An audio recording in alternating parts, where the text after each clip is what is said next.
Bonjour à tous et bienvenue dans ce nouveau tutoriel. Je suis content de vous retrouver. On va aujourd'hui voir un nouveau logiciel de montage vidéo qui s'appelle OpenShot. Alors vraiment un logiciel comme je les aime, c'est-à-dire qu'il est totalement gratuit, il est en open source et également compatible Mac et PC. La première chose à faire, c'est d'aller le chercher, de le télécharger. Donc là, vous cliquez OpenShot, vidéo editor. Attention, lorsque vous allez avoir Google qui va s'ouvrir, il va vous mettre généralement, il y a Filmora qui va se pointer en premier. Ils ont balancé plein de mots-clés. Donc, vous voyez ici OpenShot Video Editor, et si vous cliquez là-dessus, vous allez vous retrouver sur Filmora, qui est un logiciel de montage vidéo, mais qui est très loin d'être gratuit. Donc, faites gaffe, ne cliquez pas sur le premier lien, s'il apparaît du moins. Vérifiez bien que vous avez ce lien, openshot.org. Voilà, c'est en .org, c'est pas du .com. Openshot.org, vous cliquez sur le lien. Et vous arrivez directement sur la page d'accueil qui va se mettre tout de suite en français. Alors la meilleure chose à faire, vous pouvez lire tout ce qui est expliqué. Il va vous expliquer un petit peu les options, les possibilités. Mais tout ça, on va le découvrir de toute façon ensemble dans ce tuto. Vous cliquez donc sur télécharger. Et là, il va tout de suite découvrir quelle est votre version d'ordinateur. Donc là, il a vu que j'étais en Macintosh, la version supérieure à 10.15. Donc il me propose cette version-là. Si vous êtes sur PC, il va vous offrir un autre téléchargement possible. Si vous ne retrouvez pas votre version d'ordinateur, vous cliquez juste ici en dessous à ce qui correspond, donc téléchargement Windows, OS X ou téléchargement Linux. Mais logiquement, vous avez directement la bonne version qui s'affiche. Donc vous cliquez sur télécharger, il va vous télécharger le fichier. Ensuite, vous ouvrez le logiciel et on se retrouve tout de suite sur l'écran avec le logiciel ouvert.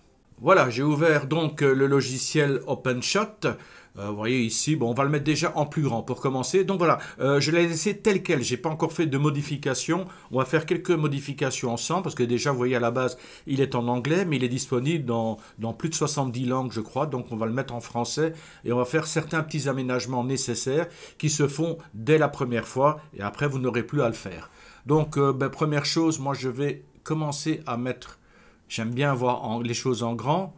Voilà, donc j'agrandis la fenêtre.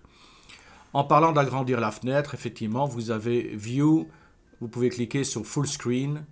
À ce moment-là, vous avez tout en grand. Mais bon, c'est bien d'avoir aussi les petits éléments ici. Donc on reclique sur View, Full Screen. Voilà, il se remet convenablement. Alors, première chose qu'on va faire avant de découvrir un peu l'interface, on va aller dans les préférences. Donc vérifiez, donc c'est bien préférences. Il se peut que sur PC, les préférences se trouvent peut-être dans Edit ou File. Donc ça, à vous à voir. En tout cas, il faut aller sur l'onglet préférences. Voilà. Une fois que les préférences sont ouvertes, on a le tableau général, Preview, Autosave, voilà. Donc sur la partie générale, vous voyez, la langue est mise par défaut. Et on va chercher la langue. Prenez la langue qui vous intéresse. Ici, on va mettre en français. Alors, le changement ne se fait pas tout de suite. On va faire d'abord les changements, ils vont être en anglais. Et il va falloir ensuite redémarrer de nouveau le logiciel pour que toutes les modifications qu'on a apportées soient effectives. Donc, on va les faire maintenant, pas à pas. Langage en français, donc le thème par défaut et tout ça, on ne s'en occupe pas pour l'instant, ce n'est pas tellement important. Preview. Le preview, c'est, vous savez, au fur et à mesure où vous faites votre montage, vous allez avoir la possibilité de voir un petit peu ce que donne votre montage dans cette fenêtre ici. Voilà, vous allez voir votre vidéo en preview. Alors, vous avez plusieurs possibilités. On peut vous le mettre en pleine qualité, mais ça ne sert à rien parce que ce n'est pas l'exportation, ce n'est pas le projet final, c'est juste une visualisation. Donc, pour avoir une visualisation qui soit de bonne qualité, pardon, je pense que la haute définition à 720 suffit largement. Là, je vais la mettre. Mais faites attention parce que vous voyez, il y a du 720. Il était réglé là à la base. Il est réglé sur 30 images par seconde. Parce que c'est le format plutôt anglophone. Ici, généralement, le format francophone, c'est souvent par 25 images par seconde. Vérifiez dans les réglages, soit de votre téléphone, soit de votre caméra, à combien d'images par seconde vous filmez.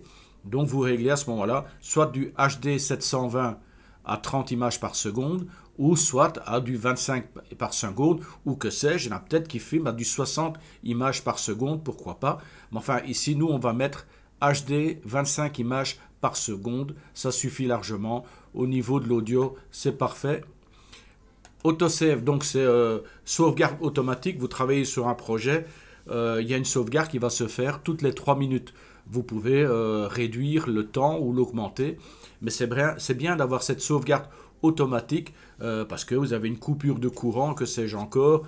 Ce que vous êtes en train de faire, si vous n'avez pas d'onduleur, tout part à la poubelle. Mais par contre, vous avez une sauvegarde qui est faite. Donc voilà, je trouve que c'est bien une sauvegarde toutes les 3 minutes, pourquoi pas. Vous augmentez ou vous réduisez le temps comme vous le désirez. Alors le cache. Le cache, en fait, c'est la mémoire que vous attribuez au calcul des effets et des transitions. Vous savez, lorsque vous allez mettre une transition ou un effet entre deux clips vidéo, il va y avoir un calcul pour que vous puissiez ensuite voir ce que donne l'effet dans cette fenêtre ici. Ici, c'est réglé par défaut à 250 mégabits d'utilisation de cache mémoire. Moi, personnellement, sur mon ordinateur, je crois que je suis à 8 gigas au niveau de la mémoire. Donc 250 mégas, c'est vraiment très peu. Je vais le mettre à 1024 mégas, donc à 1 giga. Je vais le mettre à 1 giga, je pourrais même monter à 2 gigas pour avoir plus de puissance allouée à ce logiciel lorsque je l'utilise pour que les effets se fassent beaucoup plus rapidement. Debug, rien de spécial. Performance, à mon avis, il n'y a rien à bouger là-dessus. Keyboard ici, c'est votre clavier. Vous avez tous les raccourcis clavier ici.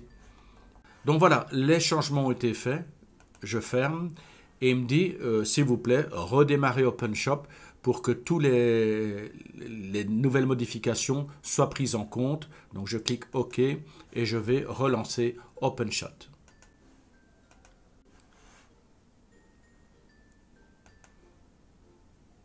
Voilà, donc j'ai éteint et réouvert OpenShot et vous voyez maintenant, tout est en français, fichier, édition, titre.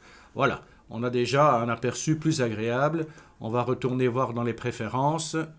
Voilà, tout est effectivement en français et tout a bien été réglé. 25 images par seconde. Le cache. Voilà, tout a été pris en compte. C'est très bien. Ensuite, je vais vous présenter un peu les fenêtres très rapidement. Ici, c'est là où vous mettez tous vos éléments qui vont vous servir au montage. Donc, c'est là où on mettra les photos, où on pourra mettre des vidéos, bien sûr, et où on pourra rajouter du son. Ici, c'est l'aperçu vidéo. Vous allez voir au fur et à mesure de votre travail, s'il y a une transition ou autre, ce que ça donne. Et ici, c'est la timeline. Ça, c'est la configuration de base. Alors, on va aller tout de suite dans Vue. Voilà, ce qu'on appelle la vue simple. Maintenant, vous avez la vue avancée. On clique. Alors, dans cette vue avancée, vous voyez, il y a certains écrans qui ont été réduits et d'autres afin de laisser la place à d'autres éléments. Là, on peut voir des transitions. Là, on peut voir des émoticônes. Voilà, il y a des émoticônes disponibles dans cette version-ci. Je n'avais pas ça avec mon ancienne version. Ça, c'est toutes les... Voilà, on vous montre à peu près ce que peuvent donner les transitions. Ici, c'est la barre des effets. Ici, des légendes.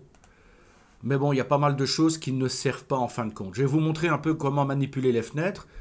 Vous avez ici soit la petite croix ici pour fermer cette fenêtre, ou vous avez un autre symbole ici. Vous cliquez dessus et voilà, la fenêtre s'est détachée de l'ensemble. Et à ce moment-là, vous pouvez la mettre où vous désirez. Par exemple, je vais la mettre ici. Voilà, maintenant, j'ai ici tous les effets qui sont disponibles, visibles, quoi. Il suffit de cliquer et les amener. Mais pour être franc, ça ne me sert pas à grand chose. Je n'ai pas besoin de tout ça. Vous allez voir, c'est inutile, ça n'a pas la peine de surcharger. Autant laisser de la place pour la timeline. Donc dans Vue, vous avez Vue ici, donc Vue simple, Vue avancée, et vous avez les docks. Le dock, ce sont toutes les fenêtres ici. Alors l'aperçu vidéo, oui, on en a besoin. Les effets, j'en ai pas trop besoin. Je n'ai pas besoin de les voir, les effets. Voilà, ils ont disparu. Ensuite, les fichiers du projet, oui, j'ai besoin de voir quels sont les clips, les photos, les vidéos, et aller les chercher. Les légendes, pas besoin. Les propriétés, oui, vous allez voir, c'est pas que ce soit Oui, c'est important. C'est quand même un outil qui sert pas mal. Les transitions, non, j'ai pas besoin. Et les émoticônes, j'en ai pas besoin. Donc voilà, on a quasiment gardé la vue simple, voilà. Mais on a rajouté dans cette vue simple, maintenant on a en plus rajouté la barre des propriétés. Oh ben il m'a tout rajouté du coup. Allez, je vire. Pas besoin. Pas besoin. Pas besoin. Vous voyez, on peut effacer par ici directement. Pas besoin. Voilà, comme ça, je vais réduire un petit peu les propriétés. La fenêtre, voilà. Ici, on peut agrandir, réduire. Et surtout, c'est ici. Voilà.